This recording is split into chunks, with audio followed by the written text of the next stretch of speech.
உதகையில் இதமான காலநிலை நிலவுவதால் சுற்றுலா பயணிகளின் கூட்டம் அதிகரித்துள்ளது.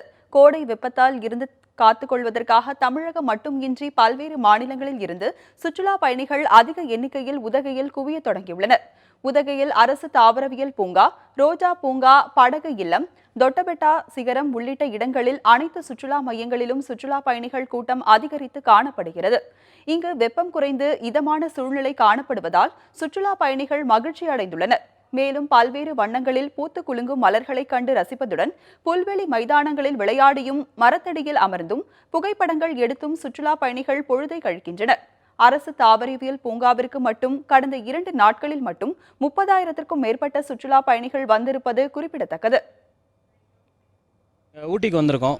அங்கே தருமபுரியில் கிளைமேட் ரொம்ப சூடாக இருக்கும். எங்கள் ஃபேமிலியோட டூர் என்ஜாய் பண்ணுறதுக்கு வந்தோம். இங்கே ரொம்ப கூலிங்காக இருக்குது. சுற்றி பார்க்குறதுக்கு இடம் சூப்பராக இருக்குது.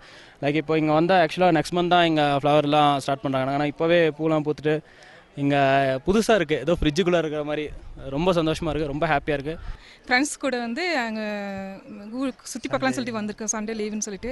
மேட்டுப்பாளையத்தில் கோயம்புத்தூர்லாம் பயங்கர வெயிலாக இருக்குது. அதனால் இங்கே வந்ததுக்கு ஃப்ரெண்ட்ஸ் கூட வந்ததுக்கு நல்லா டிஃப்ரெண்ட்டாக இருக்குது. கூலிங்காகவும் இருக்குது. அதே சமயம் இந்த ஃப்ளவர்லாம் பார்க்கங்காட்டிக்கு எங்களுக்கு ரொம்ப என்ஜாய்மெண்ட்டாக இருக்குது.